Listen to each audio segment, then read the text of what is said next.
My mother-in-law casually broke the news to my stunned self. We're going to be living together now. We just remodeled it into a duplex for convenience. The property is in your name, right, Emma? Sorry to bother you, but could you please cover the $80,000 remodeling bill? She and my husband laughed triumphantly. Witnessing this, I filled with resolve. I was about to confront them with the truth that even my husband didn't know, along with the evidence. I am Emma Davis, 26 years old. I live a bit away from downtown in a nature-rich area and work an office job while drawing illustrations as a hobby. Lately, I enjoy uploading my drawings on social media and reading the daily comments.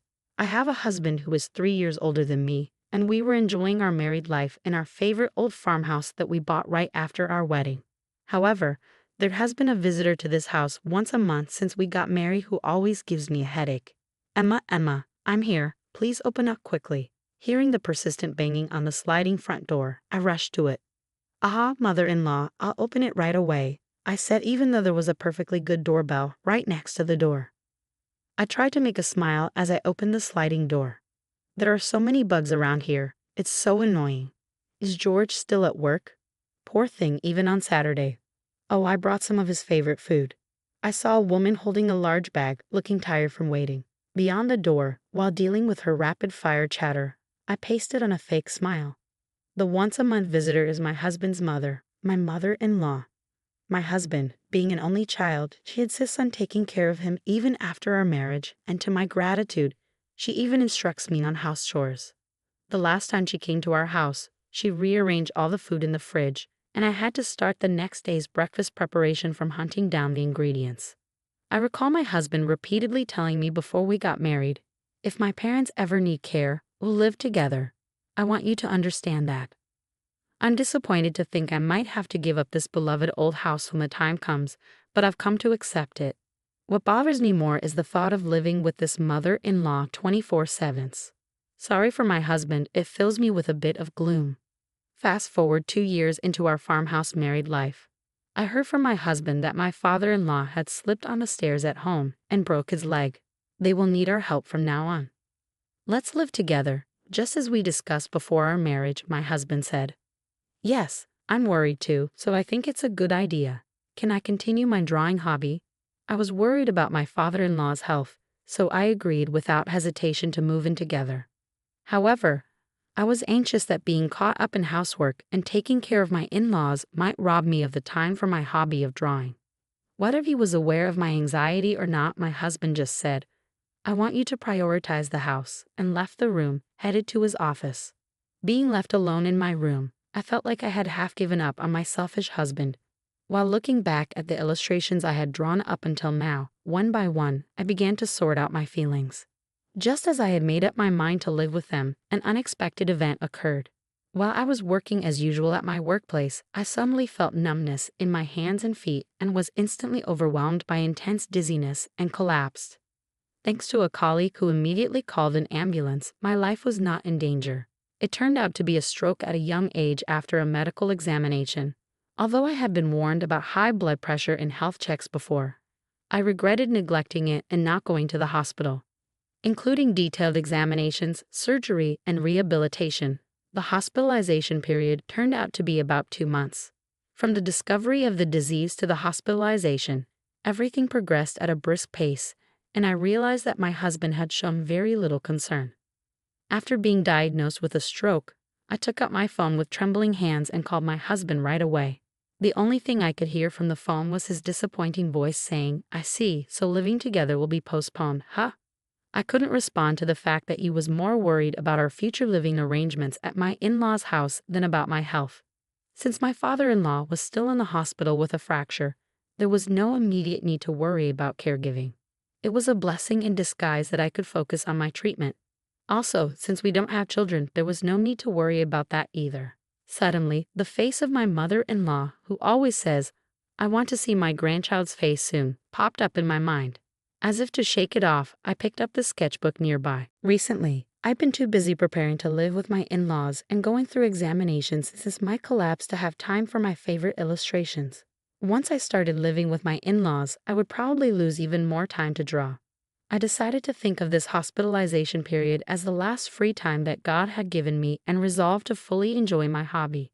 When this period was over, I decided in my heart to do my best for my husband and in-laws, whether it was housework or anything else.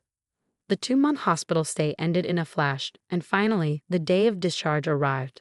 My husband casually asked if he should come to pick me up, but I wanted to spend some time alone until I got home, so I declined, feeling a bit guilty. While I was on the bus, I saw the familiar landscape outside the window and realized that I was already near home.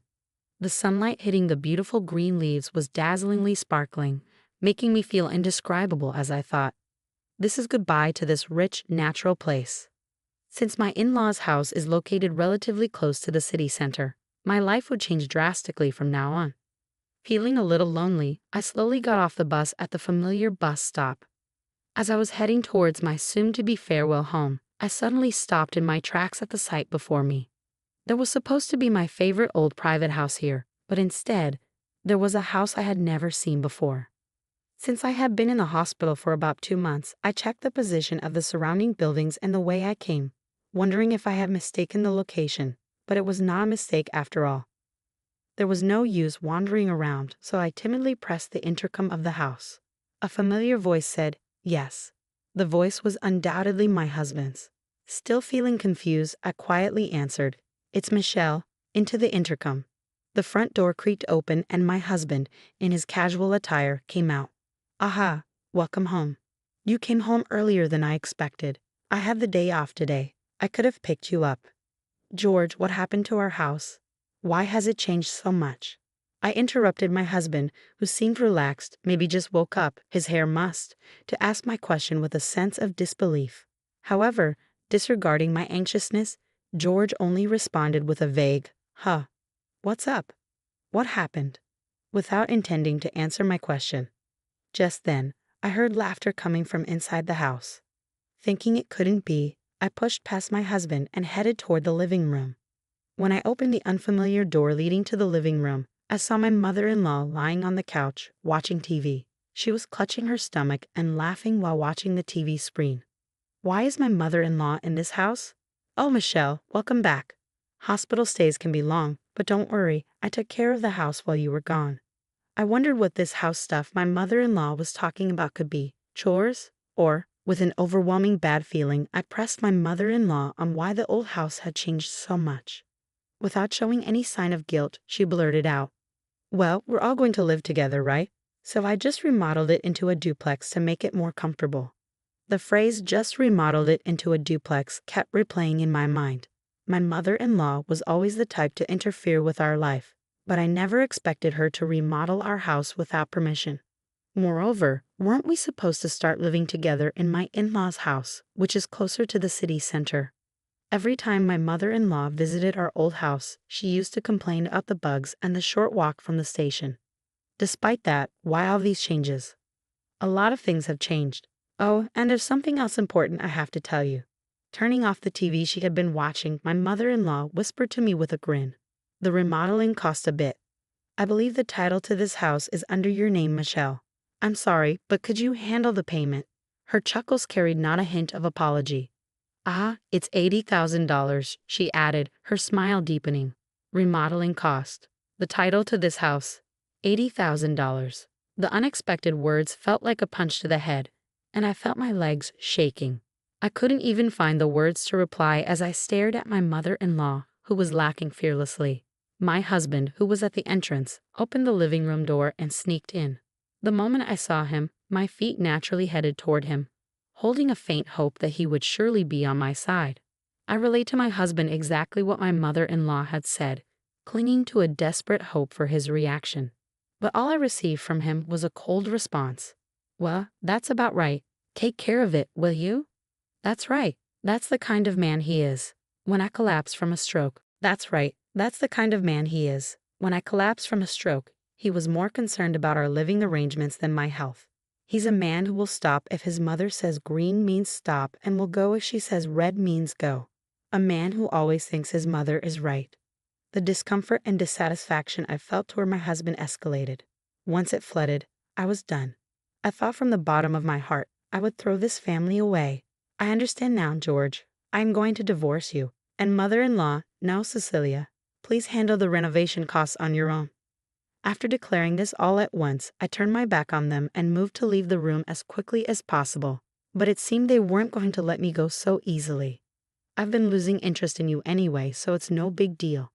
But remember, this house is in your name, Emma, so you have a responsibility to pay.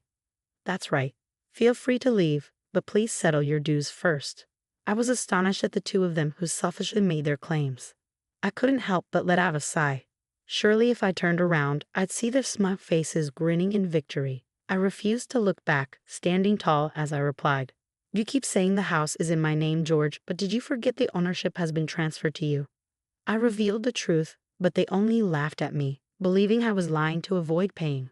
That's when I brought up how George had asked me to change the property's ownership when we got married, as he didn't want the house to be in his wife's name for appearance's sake. Since I didn't particularly care about the property title, I had immediately transferred it to his name. Upon hearing this, the laughter of the two who had been so complacent until now abruptly stopped, and I could feel the panic gradually setting in. I don't recall saying such a thing. There's no proof anyway. Anticipating this response, I turned back to face them, walked past them, and opened a drawer of a shelf from our old house. Let's see, it should be somewhere around here. Ah, here it is. This is the proof. I took out a document from the drawer where the property and the house ownership were listed and showed it in front of their faces. When I carefully pointed to the part that said the ownership was in George's name, my husband's face turned pale. That's fraud. I never thought you'd actually do it, and I definitely can't pay such a huge sum of $80,000. I was disgusted with my husband, who started yelling as soon as he realized the payment obligation was on him. Since a decent conversation seems impossible, let's communicate through lawyers from now on. Cecilia, your son seems to be in quite a pickle, so please take good care of him from now on. Beside my loud husband, I smiled at my mother-in-law, who was standing dazedly, and finally turned my back on them, leaving their home for good. After that, my husband called several times, but I chose to ignore him entirely, deciding to communicate formally through a lawyer. Given our already strained relationship and problems with my mother-in-law, the divorce was settled without any issues. Regarding the matter that my husband insistently shouted when I left, change of name is a fraud. It was decided that there was an agreement between us because it was changed when we got married 2 years ago.